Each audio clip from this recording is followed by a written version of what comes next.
সকলকে স্বাগতম জানাচ্ছি কুকিং ব্লগের আরেকটি রেসিপিতে। তেল ছাড়া কচু শাক রান্নার রেসিপিটি সম্পূর্ণ দেখার অনুরোধ রইল।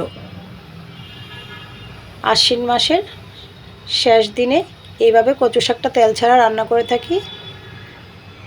তো যেই পাত্রটিতে আমি কচু শাকটা রান্না করব, শাকটা ডাঁটাসহ কেটে ধুয়ে নিয়েছি। স্বাদ মতো কাঁচা লঙ্কা, পরিমাণ মতো লবণ দিয়ে শাকটা ভাপিয়ে নিচ্ছি।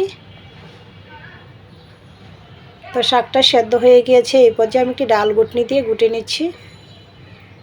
ম্যাশ হয়ে গিয়েছে।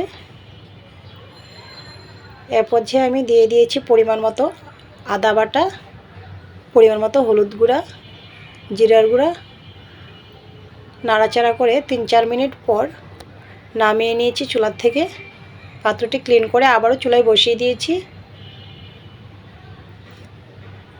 তো পাত্রটিতে আমি দিয়ে দিয়েছি শুকনো লঙ্কা হাতে ভেঙে, জিরে, তেজপাতা।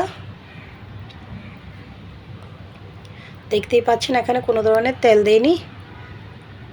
3 থেকে 4 মিনিট রান্না করে নিয়েছি। তো রেডি হয়ে গিয়েছে আমার তেল ছাড়া কচু শাক রান্নার রেসিপিটি ভালো লাগলে আমার ফেসবুক পেজটা ফলো, ইউটিউব চ্যানেলটা সাবস্ক্রাইব করবেন, সাথেই থাকবেন। সকলকে ধন্যবাদ।